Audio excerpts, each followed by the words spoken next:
Assalamualaikum warahmatullahi wabarakatuh. Salam sejahtera untuk kita semua. Om Swastiastu, Om Namo Buddhaya. Salam kebajikan. Pertama-tama marilah kita panjatkan syukur kepada Allah Subhanahu wa taala, di mana kita telah diberikan barokah hidayah serta inayahnya,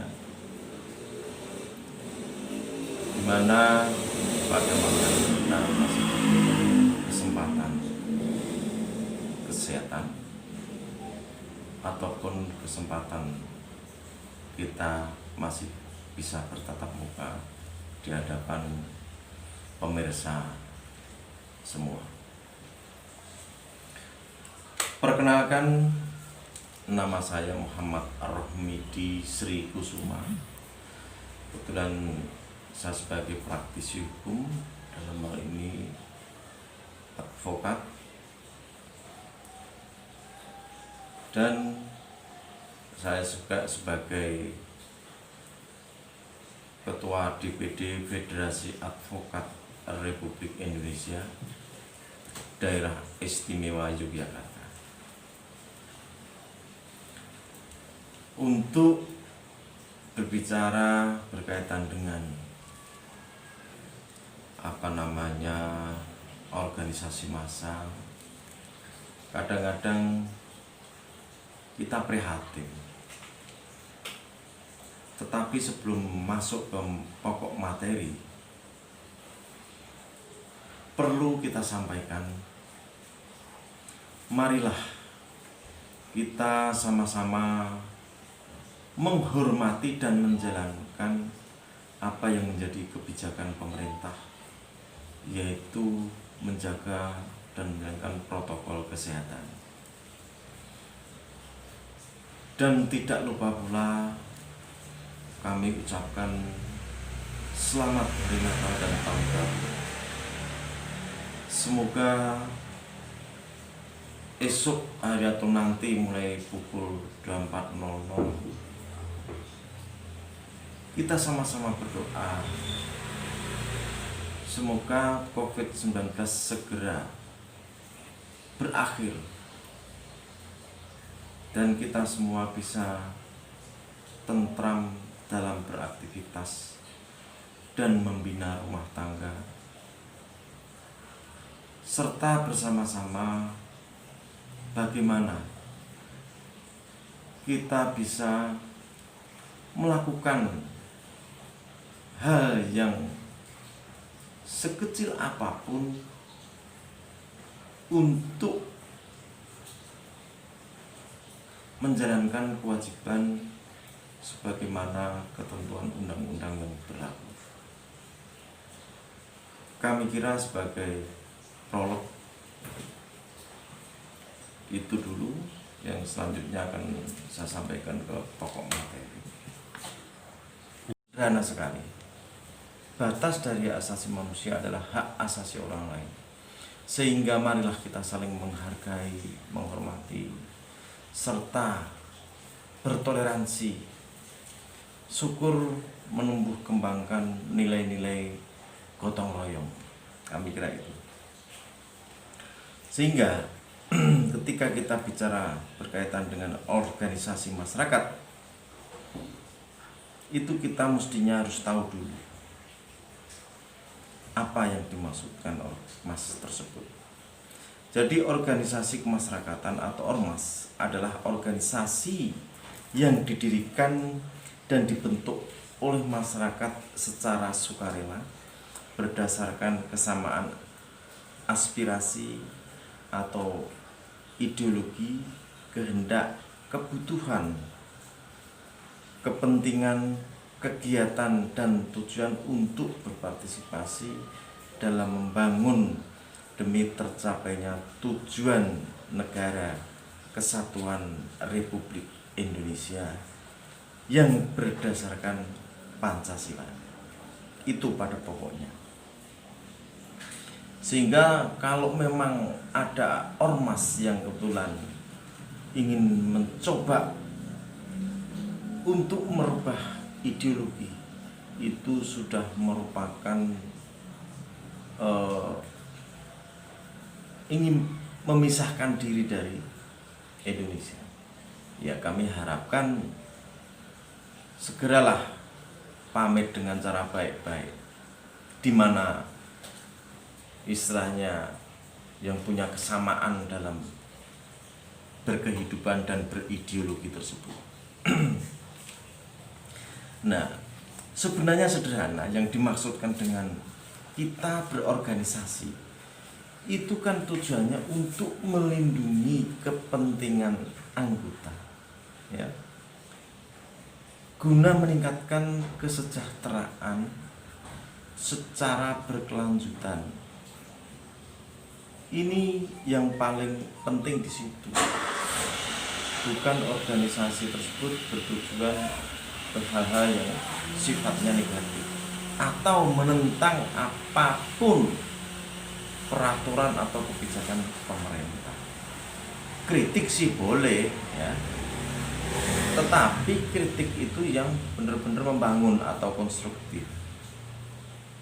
Kami kira dimanapun ormas itu berada, ini jangan kemudian melebar dari tujuan pokoknya, sehingga mudah dibaca, mudah dipetakan, mudah dikualifikasi, ya, sehingga pemerintah pun nanti mudah cara mengadakan pembinaannya.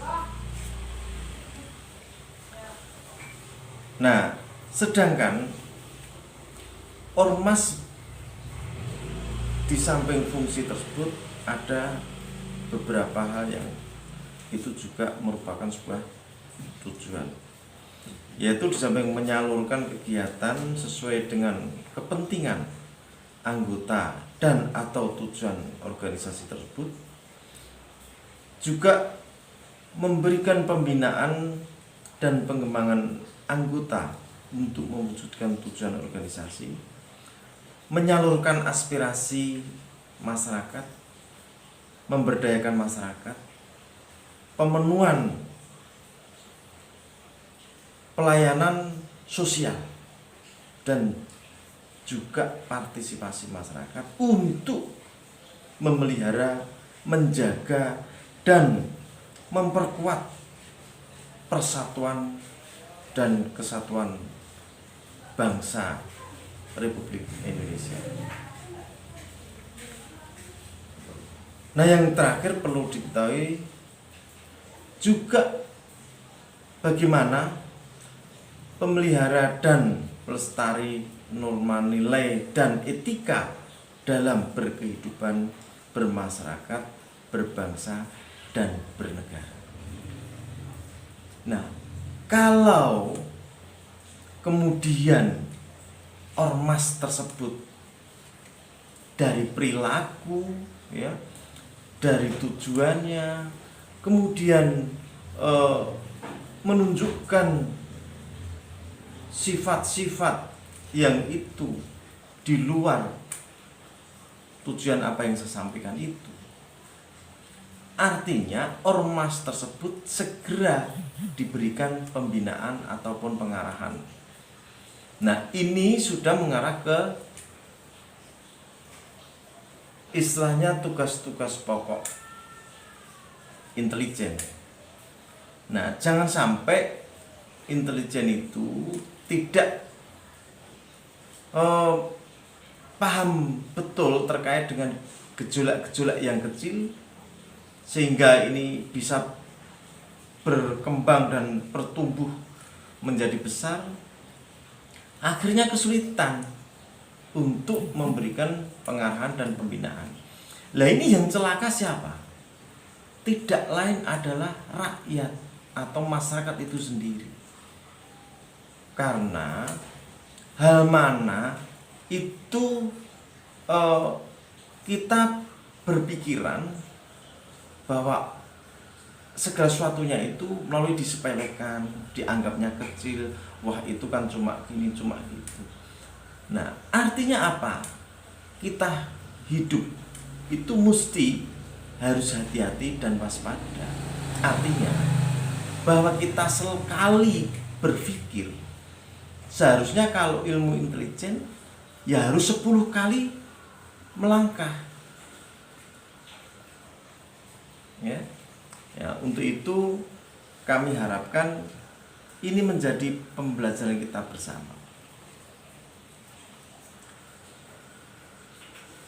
Dan ketika kita sudah kesulitan karena gejolak atau fenomena yang terjadi terkait dengan ormas, ini sering pemerintah sendiri bingung. Padahal kan sederhana, ya.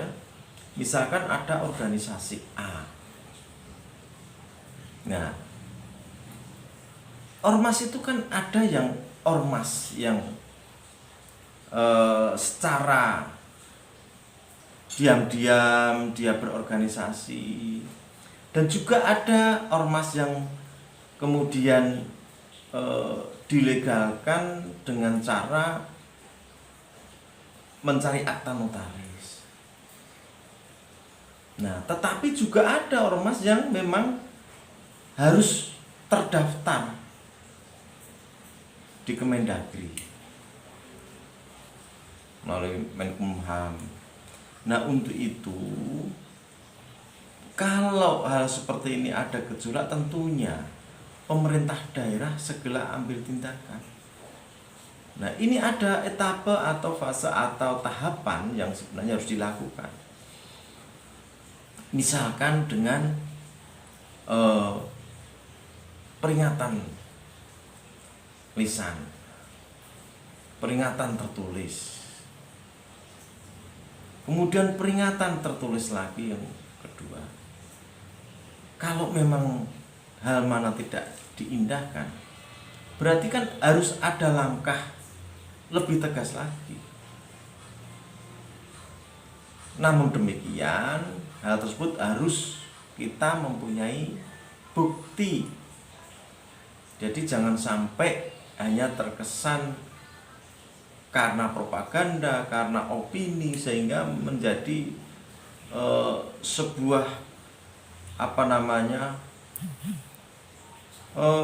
gambaran bahwa itu menjadikan kita ketakutan. Karena apa? Karena sebenarnya mudah negara nggak bisa kalah oleh ormas, ya.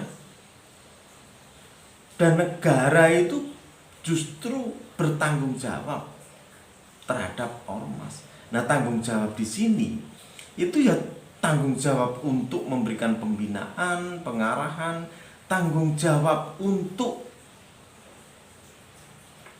istilahnya memberikan sanksi, tanggung jawab juga jika tidak bisa dibina, dikasih sanksi, tidak dibina, juga bisa untuk mencabut, membubarkan, membekukan, ya.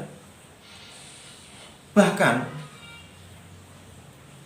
istilahnya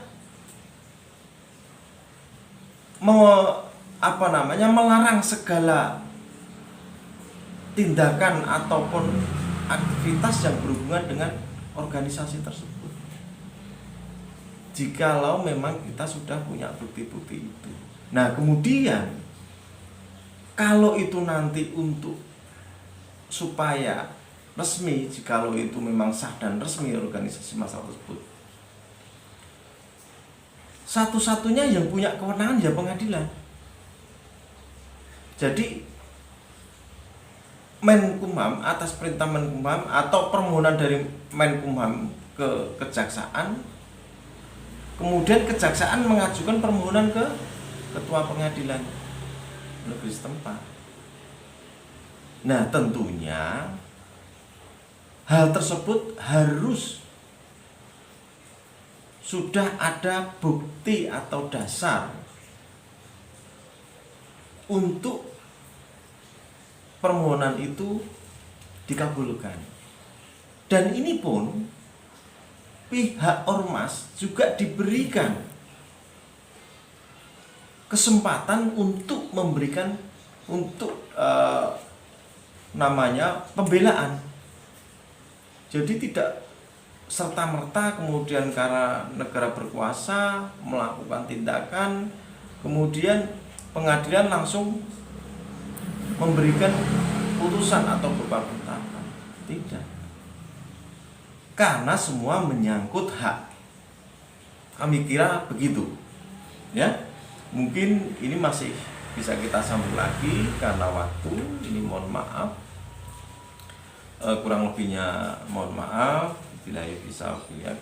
Wassalamualaikum warahmatullahi wabarakatuh. Om Santi Santi Santi Matur nuwun.